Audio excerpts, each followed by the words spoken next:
반국가적, 반교육적 결정을 당장 철회하라.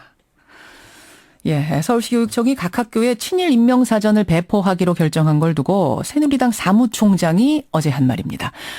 게다가 친일 임명사전을 낸 민족문제연구소를 두고 새누리당 추재선 의원 모임에서는 그 해산된 통합진보당과 흡사한 단체다. 이런 주장까지 나왔는데요.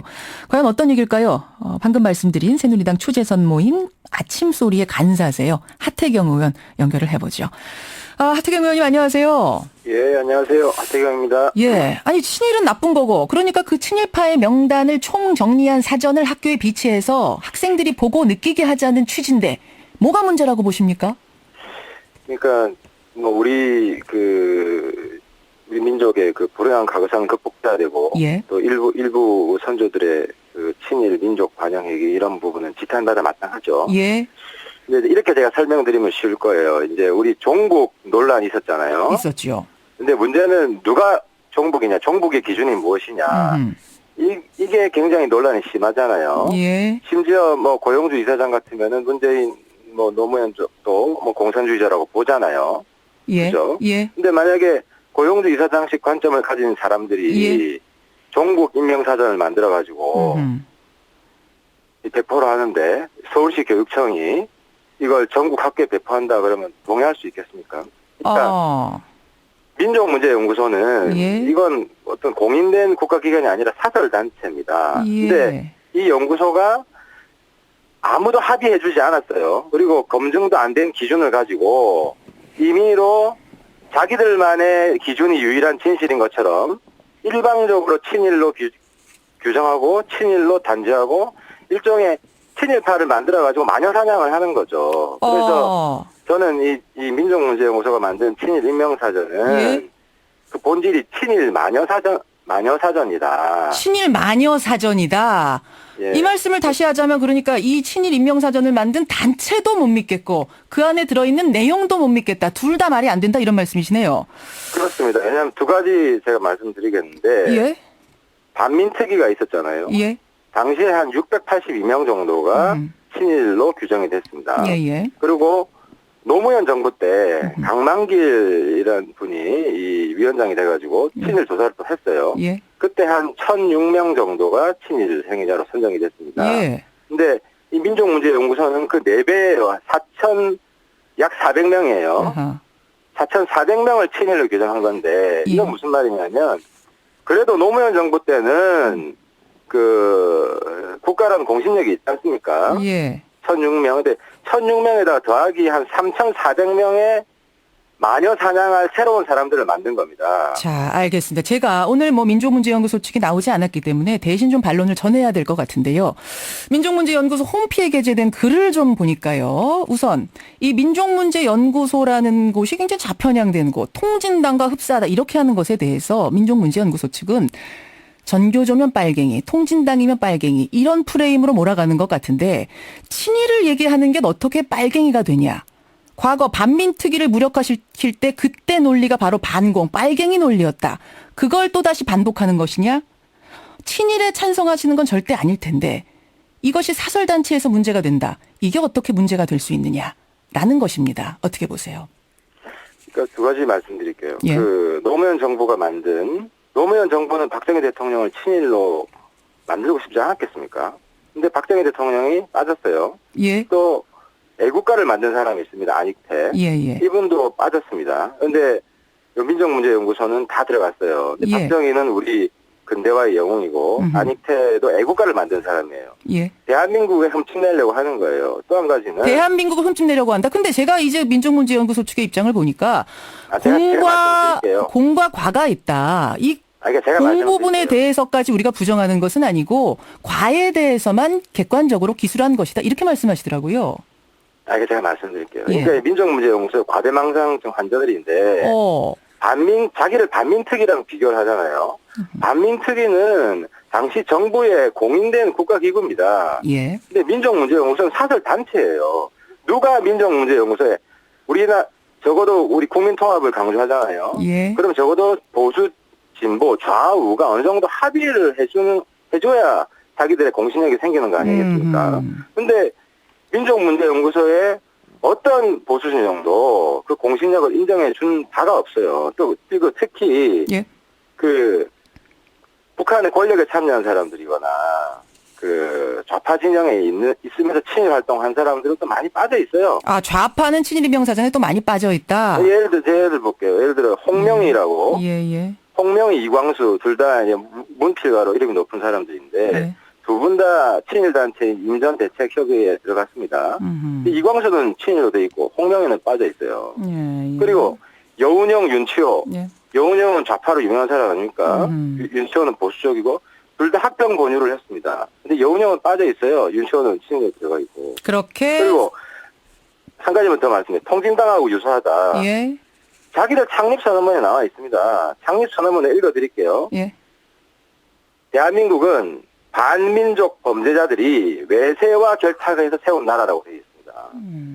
통진당의 관점이 뭐냐? 대한민국은 미제국주의가, 북한의 관점이에요. 미제국주의가 그 앞잡이들이 세운 나라다. 이렇게 되어 있거든요. 예. 여기는 반민족 범죄자들이 외세와 결탁해서 세운 나라다. 이 사람들이 분단을 획책해서 자주적 민족과 수립의 꿈을 좌절시켰다. 자, 알겠습니다. 제가 반론 오늘 안 나오셨기 때문에 반론을 부득이하게 할 수밖에 없을 것 같은데요. 우선 역사를 연구하고 친일 문제를 고발하고 위안부를 위해 싸우고 야수쿠니 신사를 위해 싸우면 그게 어떻게 편향 세력인가? 모든 것을 편향적으로 보는 사람들이 더 편향 세력 아닌가? 이런 얘기고요. 또 기준에 대해서는 민족문제연구소 측에서는 이렇게 말하더라고요. 친일파 규정하는데 좌우가 어디 있겠냐. 8년 동안 24개 분야의 명확한 기준 마련해놓고 뚜렷한 친일 행적의 증거가 있는 사람, 예를 들어 충성 결서를 썼다거나 헌남 모금 운동을 했다거나 적극적 친일파들만 엄격하게 골라서 그것도 편찬위원 중에는 우파 인사들도 다 넣어서 만든 것이다. 그런데 이 기준이 객관성에 어떻게 문제가 있다는 것인가? 이런 얘기하는데 어떻게 보세요?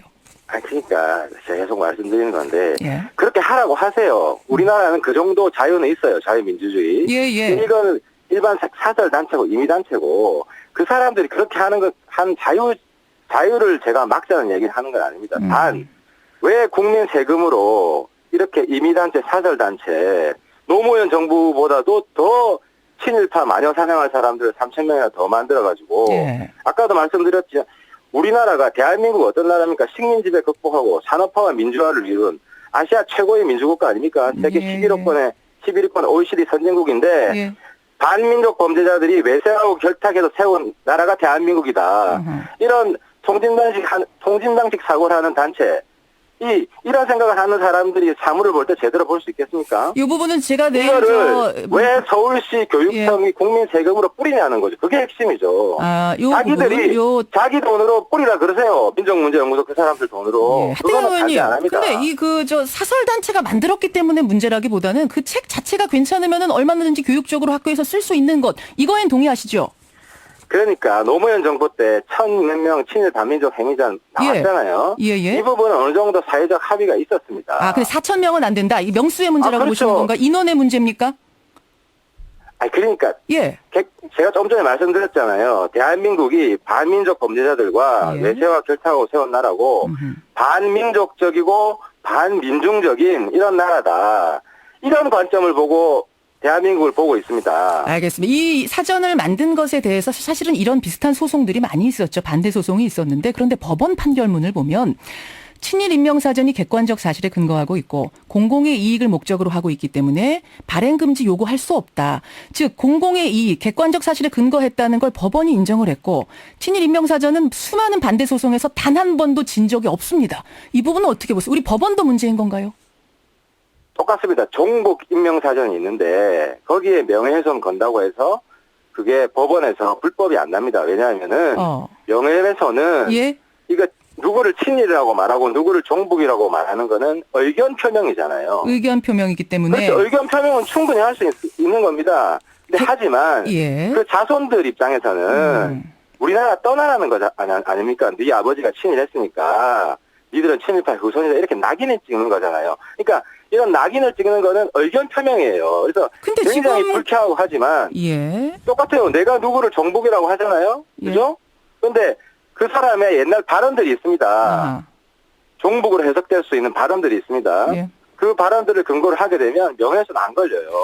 법원의 판결만 가지고 그러니까 다 얘기할 수 없다 지금 이 말씀이시고요. 또 이건 그렇죠. 어떻습니까, 그러니까 의원님? 그 친일 임명사전에 지금 빠진 좌파가 인사가 있다면 진짜 가지고 오셔라. 그럼 검증 거쳐서 얼마든지 그 인사들도 다시 넣고 그렇게 해서라도 지금 아니, 학교에 그러니까 핵심적으로 비치해서 중요한 것은 친일 교육을 제대로 시키자라는 그게 취지다. 여기에 대해서 어떻게 생각하세요? 핵심적으로 중요한 것은 기준인데 네. 그 기준에 대해서 사회적 합의를 거치면 저도 인정해 주겠어요. 근데 민족문제연구소 사람들은 예를 들어 노무현 정부 때는 사회적 합의하고 그 국회를 통과한 거 아니겠습니까? 예. 사회적 합의라는 건 그거잖아요. 우리 지금 우리나라에서 보면. 근데 그런 과정을 전혀 안 거쳤잖아요. 그럼 그런 과정을 거치기 위해서 노력을 하시라고 그래요. 그렇게 된 임명사전이라면 얼마든지 비치할 수 있다. 여긴 동의하시고요. 저는 충분히 동의합니다. 자, 사실은 저희가 이게 토론 자리를 좀 만들고 싶었는데 이게 좀 쉽지가 않았어요. 하태경 의원님, 지금 말씀하신 이 부분들 가지고 혹시 내일 토론을 연다면 나오실 생각이 있으십니까? 내일 지역 가야 돼요. 전화 인터뷰인데 날짜는 다르게 조정을 해보시고요. 예. 추가 질문해 주시죠. 예, 날짜 조정해서 그러면 토론을 좀 맞춰보도록 하고요. 아무래도 전문가들끼리 뭐 토론을 나누는 게 더 좀 명쾌할 것 같아서요. 알겠습니다. 하태경 의원과 오늘 말씀을 나누고 있습니다. 시간이 없지만 제가 한 가지만 좀 나오신 김에 현안 질문도 드려야겠습니다. 전혀 좀 다른 얘기긴 합니다만. 유승민 의원 부친 빈소에서 그 친박의 핵심으로 분류되는 윤상현 의원이 TK 물갈이를 해서 필승 공천 전략으로 가야 한다. 대구 경북 물갈이론 얘기했습니다. 여기에 대한 입장 좀 듣고 가죠. 어떻게 생각하세요? 그건 개인 의견이니까 충분히 이야기할 수 있죠. 어. 그러니까 저는 예. 우리 19대 국회가 예. 정말 엉망이었습니다. 음흠. 저는 그래서 19대 국회 특히 야당이 한 6개월 이상 장외 투쟁할 때도 예. 굉장히 비판적이었고 국회 해산해야 된다고 말하는 사람입니다. 그래서 여야를 가릴 것 없이 이번 국회에 대해서 국민들이 정말 엄격하게 비판을 해주셔야 되고 예. 그것은 그 TK뿐만 아니라 우리 부산 영남도 포함되고 서울 전라도 전체 다 포함됩니다. 때문에 이번 기회를 계기로 예. 물론 윤상현 의원이 있는 인천도 포함이 됩니다. 누구도 예. 예외가 아니고 그 부분에 대해서 정말 물갈이 국민들이 판단하시겠지만 예. 국민들이 잘 보시고 잘 판단하셔가지고 예. 대대적으로 저는 바꿔주셔야 된다고 생각합니다. 그러니까 물갈이라는 게 지금 대구 경북만 TK 물갈이만이 아니라 바꾸려면 다 바꿔야 된다 이 말씀이시네요. 전국을 다 바꿔야죠. 전국 물갈이로. 국회처럼 이렇게 국가에 도움 안 되는 국회가 있었습니까? 저도 국회의원 당사자지만 그렇게 보시면 정말 굉장히 비판적으로 생각을 합니다. 정말 이건 19대 국회는 해산되었어도 몇 번 해산되어도 마땅한 그런 국회였습니다. 진실한 사람들만이 선택받을 수 있도록 해달라는 그 박근혜 대통령 발언에 대해서는 어떻게 보셨어요?